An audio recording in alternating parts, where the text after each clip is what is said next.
자, 분양권을 거래를 하잖아요. 네. 이제 규제 지역에서 풀려서 분양권을 거래하면 분양권은 취득세가 없습니다. 왜? 집이 아니니까. 입주권은 원래 집이 있었잖아요. 집이 있는데 부셔버린 거잖아요. 네네. 원래 있었죠. 있었죠. 그래서 취득세를 내야 돼요. 오. 근데 취득세가 집이 없죠? 뭐가 네. 있어요? 땅이 있잖아요. 땅이 있죠. 그래서 땅에 대한 취득세 4%가 나와요. 전 김인만 소장님께서 오늘 되게 정리를 잘 해줬다고 느껴지는 게 지금이 1차 바닥인데 네. 지금 그런 말씀해 주신 것처럼 상승이 반등이 오면 전고점을 가기엔 너무 시간이 짧다 지금. 그렇죠. 이치에 맞지 않는다. 그렇죠. 그리고 뭐 인플레이션이 이런 게 지금 뭐 진행된 게 없잖아요 사실 몇 년 동안. 맞습니다. 정부 측에서도 막 지금 5년 면제 이걸 해주면 이제 여론에서 굉장히 그게 좋지 마지막 않을 카드인데 거고. 지금 그쵸? 꺼낼 이유가 없어요. 그렇죠. 제가 국토부 장관이라도 안 꺼내요. 그렇죠. 그럼 모든 걸 종합해 봤을 때 지금 1차 바닥에서의 상승은 반등 정도로 그칠 가능성이 높고 저는 그렇게 봅니다. 하지만 몇 년 뒤에 2차 바닥이 온다면 네. 그때는 여러 여건들을 종합을 했을 때 정말 바닥에 적어도 무릎 이하일 가능성이 높다. 그때 사셔도 좋고 조금 더 보수적으로 보신다면 오르는 거 보고 네. 조금 더 올랐어요. 그때는 이 기간이 지나갔기 때문에 축적된 에너지와 어떤 인플레이션 때문에 그때는 정말 대상상 갈 수 있다. 되게 정리를 잘 해주신 것 같아요. 소장님 그러면 실거주 한 채는 진리다 네. 라는 말이 사실 우리 부동산 저는 업계에서는 그게 통해 왔는데 네. 하락이 좀 심하다 보니까 최근에는 실거주도 사지 마라 이런 주장이 조금 더 힘을 받고 있는 것 같기도 합니다. 그냥 전월세 살고 집 사지 말고 그냥 투자하면 되는 거 아닙니까? 주식 같은 거. 어디다 투자를 해요? 뭐 주식이라든가 뭐 이제 뭐 아니면 꼭 집이 이렇게 변동성 큰 집을 사야 됩니까?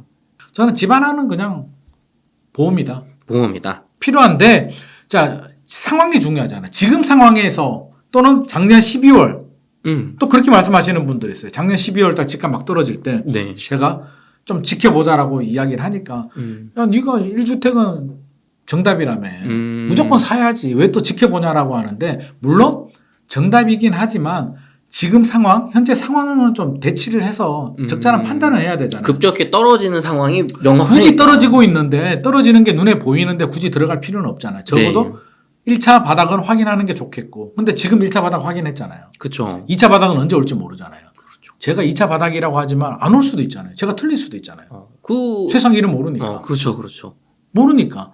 제가 과거와 제가 경험과 여러 가지 제 지식을 가지고 예측을 할 뿐이지 안 올 수도 있는 거고 올 수도 있는 거니까 1차 바닥 고점 대비 저는 항상 얘기하거든요. 실수요자들 지금 이제 집을 살려는 분들이 저한테 연락을 많이 주시는데 저는 항상 하는 얘기가 있어요. 지금 분위기라면 1차 바닥 확인해라. 고점 대비 30% 정도 일단 확인했으니까 그 정도 떨어지는 급매물이라면 두 번째 필요하다면 굳이 필요가 없어. 예를 들어서 총각이에요. 네. 당장 결혼할 생각도 없어. 돈은 조금 있지만 당장 네. 필요가 없어. 하시는 분들은 조금 더 기다려봐도 되고요. 혼인이라든지 부모님 봉양이라든지 자녀 교육 때문에 이사를 가야 되는 분들 필요하잖아요. 그렇죠. 애가 이제 중학교 올라가는데 아들아, 딸아 좀 기다려봐. 아빠가 타이밍을 보고 있는데 몇 년 기다려야 될 수도 있으니까 너 여기서 공부 좀 더 하다 기다려봐. 아빠 그러다가 저 대학생 되는데요. 그 시기가 있는 거잖아요. 꼭 좋은 학군으로 가야 될 시. 물론 전세로 갈 수도 있겠지만 네. 필요하다면 자금이 된다면 고점 대비 30% 정도 조정된 매물 들어갔다가 뭐 랠리 하다가 조금 올랐다가 내렸다가 하다가 뭐 2차 랠리 들어오면은 10억짜리가 7억으로 떨어졌다가 6억까지 떨어질 수는 있겠죠. 10% 정도 리스크는 안고 들어가는 거죠.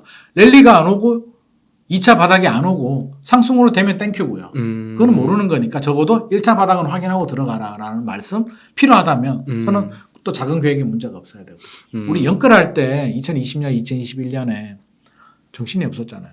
그렇죠. 집값 막 올라가는데 언제 공부하고 네. 빨리 한 달이 바뀌니까. 벼락거지가 될 것 같고 네. 그래서 그때 좀 무리하신 분들이 많았잖아요. 저는 그때도 한결같이 이야기를 했어요. 상담할 때도 그때 저한테 상담 받으러 오신 분이 있는데 현금 2억인가 정도 있는데 10억짜리 아파트를 사겠다는 거예요.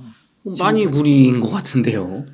한 사람은 담보대출 받고 혼인신고 안 하고 한 사람은 전세자금 대출 받고 양가 집에 부모님 도움 조금 받고 신용대출 받아서 10억짜리 사겠다는 거예요. 영끌인 것 같습니다. 네. 그래서 제가 하지 말라고 했어요.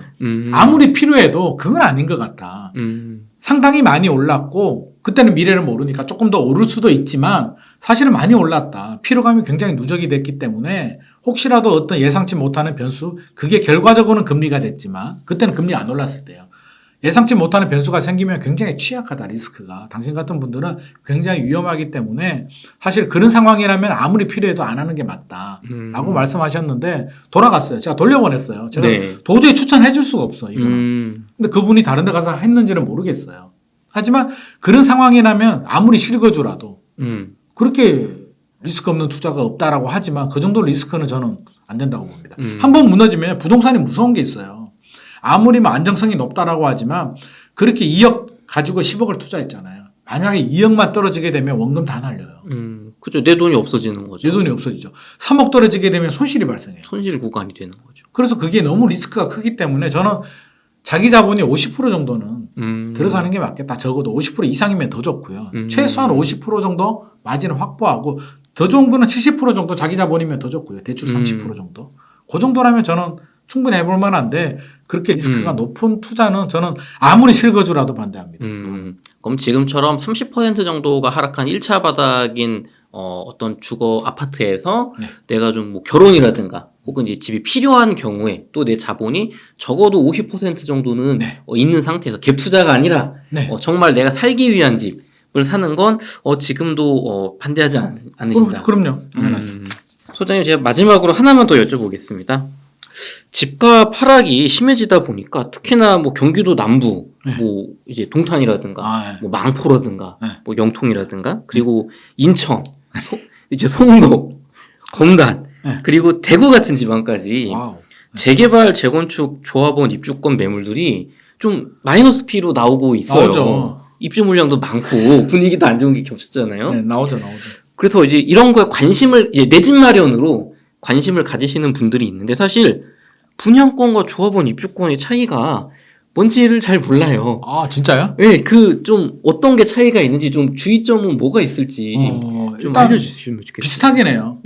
새 집을 받을 권리예요. 네. 몇 년 지나면 완공이 되면 내 집이 돼. 네. 되는데 분양권은 청약 통장을 통해서 청약을 해서 당첨이 돼서 계약을 해서 그 집이고요. 입주권은 네. 원래 집이 있었어요. 근데 정비사업, 재건축, 재개발을 통해서 멸실, 부셔버리고 관리처분이 나서 부셔버리면 아무것도 없잖아요. 그렇죠. 뭐 땅만 있잖아. 땅만 있죠. 그럼 나는 입주 때까지 불안해서 어떻게 살아? 그게 입주권이에요. 그럼- 집은 없어. 실체는 없는데 네.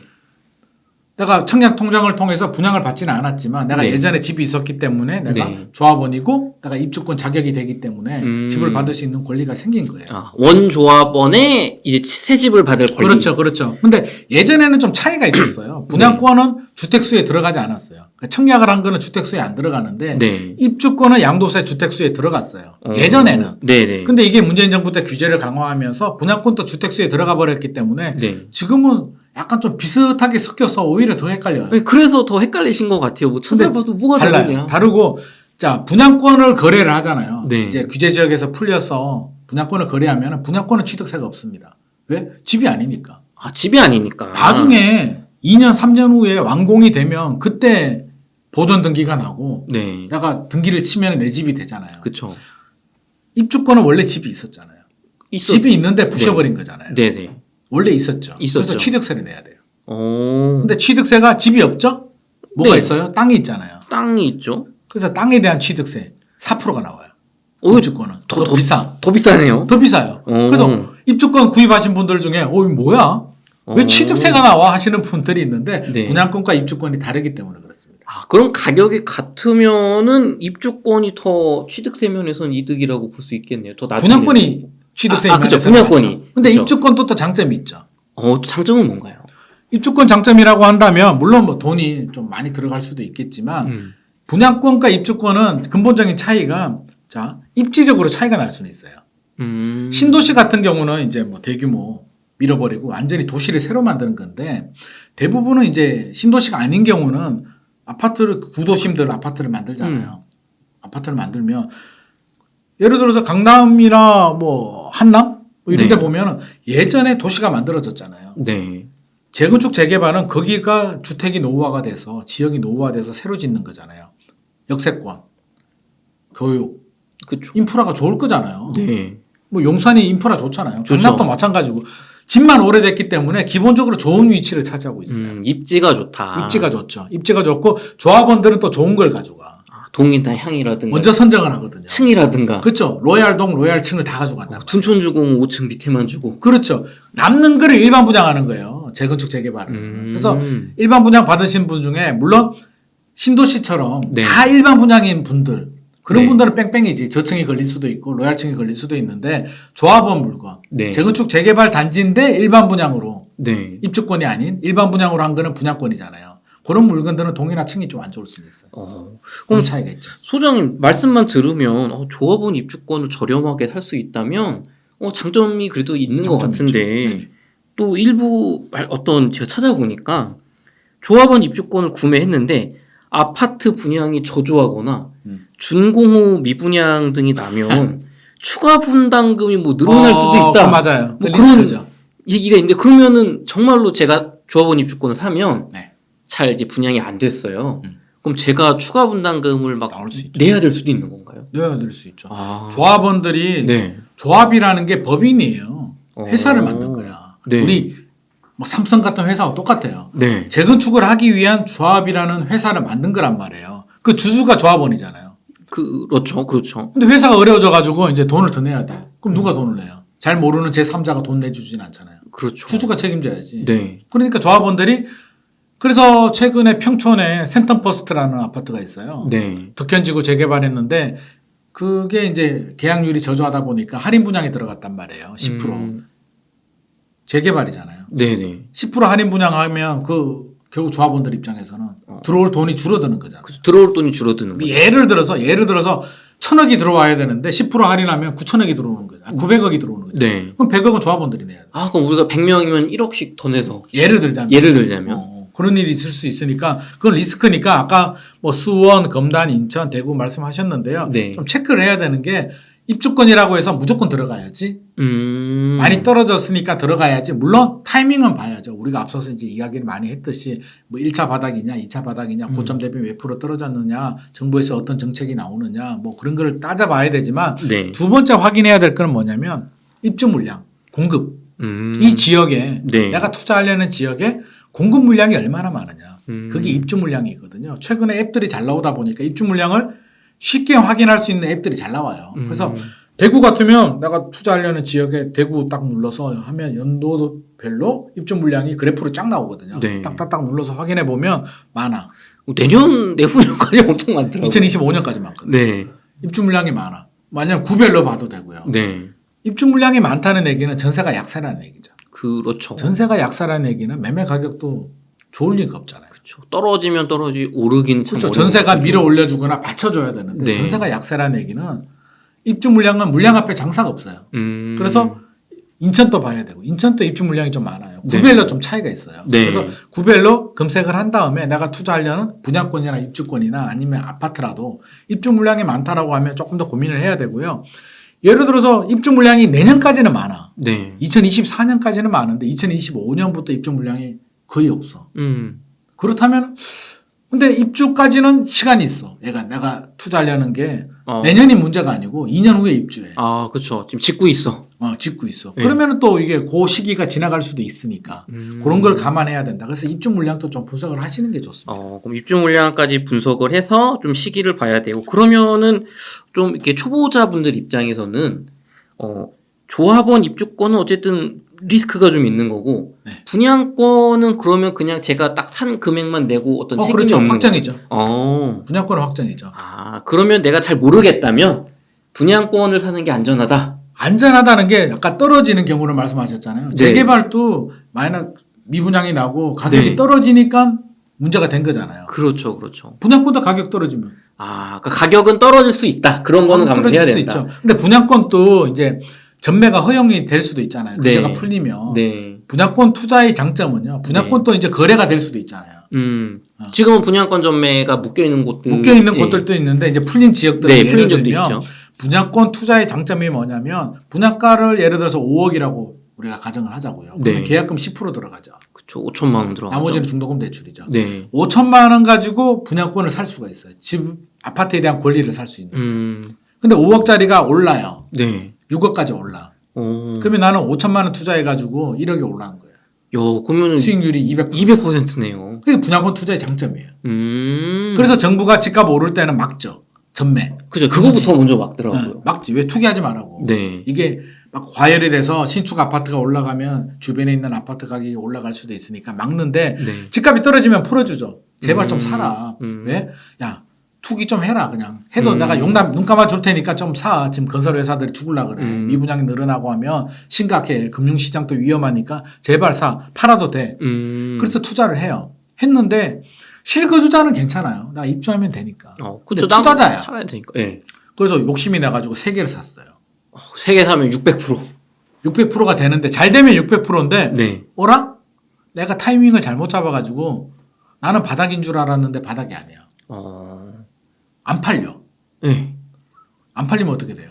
그러면 나는 책임져야 되잖아. 잔금 이거 어떡하죠? 그렇죠. 네. 난 돈이 예를 들어서 2억밖에 없어요. 네. 그래서 3개를 산 거예요. 이거 1억 5천 들어갔죠. 1억 5천 들어갔죠. 남는 돈이 5천밖에 없는데 5억이면 15억이잖아요. 네. 어라? 안 팔리네? 팔려고 했는데 안 팔려. 그럼 잔금을 치려면 내가 15억을 어떻게든 계약금 빼고. 그렇죠. 그렇죠. 그럼 얼마예요? 13억 5천 어떻게든 마련해야 되잖아요. 네. 대출도 3개가 다 안 나오잖아요. 그렇죠. 그 정도까지는 안 나와. 전세를 맞춰도 뭔가 돈을 더 넣어야 되잖아요. 그쵸. 감당이 안 되는 거죠. 돈이 2억밖에 없는데. 1억 5천 내가 5천밖에 안 남았는데 어떻게 감당이 돼? 그러면 안 되겠다. 팔아야겠다. 네. 한 6개월 남겨두고 이제 마음이 초조하죠. 입주 6개월 남으면 야 이거 안 되겠다. 내가 물릴 수도 있으니까. 시간이 얼마 없다. 그러면 이제 가격을 낮춰요. 처음에는 그 프리미엄이 예를 들어서 1억이 올랐어. 네. 안 팔리니까 5천? 3천? 2천? 나중에는 무피. 분양가. 그냥 가져가. 그냥 원금만 줘. 네. 그래도 안 팔리면 마이너스가 나오죠. 야, 내가 1,000만 원 줄 테니까 제발. 그럼 내가 5천만 원 냈죠? 네.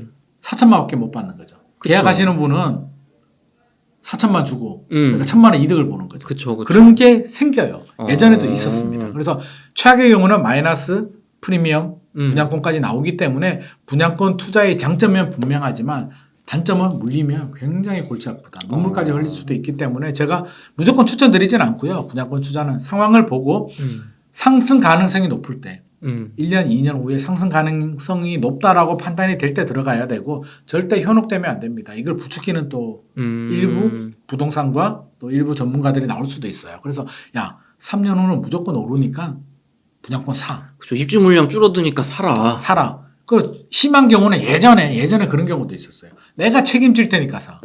내가 팔아줄게. 정말요? 뭐 그런 경우들이 있었어요. 그래서 막 종이도 써줘요. 각서 같은 거. 사인 쫙 해가지고 기님만이가 책임진다고. 제가 하진 않고. 네네네. 그래서 저하고도 막 사오고 이랬는데 그렇게 하면 안 된다고. 네. 안 팔리잖아요. 그럼 책임 못 지지. 책임 안 져주나요? 그 사람은 자기가 돈을 벌기 위해서 수수료를 받기 위해서 무리수를 던진 거죠. 자기도 그렇게 될 줄 몰랐겠지. 팔릴 줄 알았는데 안 팔리면 전문가가 어떻게 팔아줘요. 안 팔리는데 살 사람이 없는데. 시장 상황이 안 돼. 결국에는 계약자 본인 책임이에요. 전문가를 음. 상대로 뭐 소송을 해야 되는데 소송한다고 해서 전문가가 뭐 물려주겠어요. 법원 판결 가도요. 본인이 강압에 의해서 도장 찍고 계약을 한 게 아니라면 현실적으로 어렵습니다. 그렇기 때문에 반드시 본인 책임이고요. 시장 상황 잘 봐야 되고 저는 그래서 여러 채 막 분양권 막 투자하는 거 개인적으로는 추천하지 않습니다. 필요한 한 사람 아니면 자금 여력은 돼요. 그래서 집 하나 있는데 안 되면 내가 들어가서 살아도 되고 그런 분들은 하셔도 돼요. 그래서 신도시 같은 경우에 동탄 2신도시 뭐 이런 거 같은 경우는 그럴 때가 있었거든요. 신도시들은 물량이 많이 나오니까 네. 일시적으로 공급 과잉으로 그런 분양권들 저렴한 물건들이 나올 수도 있어요. 네. 그래서 신도시 같은 경우에 만약에 3기 신도시가 그런 마이너스나 또는 네. 저렴한 분양권이 나오면 그런 거는 저는 괜찮다고 봐요. 동탄 2신도시도 그렇게 잡은 분들이 뭐 많이 올랐다고요? 많이 올랐죠. 예. 많이 올랐고 그 마이너스 P가 나온다는 얘기는 몇 년을 기다리다 나오는 거잖아요. 그쵸. 이미 시기적으로도 충분히 버퍼링을 했기 때문에 저는 음. 아무거나 하지 마시고 그런 신도시들 3기 네. 신도시 같은 경우에 혹시라도 그런 게 나오면 그런 거는 잡아도 좋겠다라는 말씀 드리고 싶습니다. 네, 그것도 가급적이면 실거주 관점에서 접근을 하시고 최악의 경우는 생각해야죠. 네, 최악의 경우를 내가 팔려고는 했지만 네. 물렸을 때 나는 문제 없어. 내가 그 집에 들어가서 살면 되지. 네. 그런 분들은 하셔도 좋다는 거죠. 알겠습니다. 소장님 끝으로 네. 저희 옹달책방 시청자분들에게 하고 싶으신 말씀, 강조하고 싶은 말씀 있으면 부탁드리겠습니다. 지금 부동산 시장이 굉장히 혼돈의 상황이고요. 뭐 급매물이 거래가 되고 호가가 좀 오른다고 해서 최근에 막 불안해하시는 분들이 좀 많이 있어요. 그래서 어떻게 해야 되나 막 불안해하는데 너무 불안해하지는 마시고요. 투자의 책임은 반드시 본인이고요. 기준을 세워야 돼요. 그래서 7년 오르고 6개월 조정이 되고 다시 또 막 달려가지고 전고점을 넘는다? 저는 그건 상식에도 맞지 않고요. 금리나 뭐 전세 상황 보더라도 그렇지는 않다라고 저는 개인적으로 생각을 하고 있기 때문에 너무 초조해하거나 불안해하지 마시고 필요하신 분들이라면 고점 대비 30% 정도 급매물 위주로 해서 자금이 되면 하셔도 좋을 것 같고요. 당장 필요 없는 분들이라면 앞으로 또 기회들이 많이 있기 때문에 절대 초조하거나 불안한 마음에 판단 미스하지 마시고요. 필요 없는 분들이라면 조금 더 기다렸다가 상황을 보고 판단하셔도 좋을 것 같습니다. 이렇게 해서 김인만 부동산 연구소의 김인만 소장님을 모시고 이야기를 나눠봤습니다. 긴 시간 동안 유익한 인사이트 많이 나눠주셔서 정말 감사합니다. 오늘 고생 많으셨습니다. 감사합니다.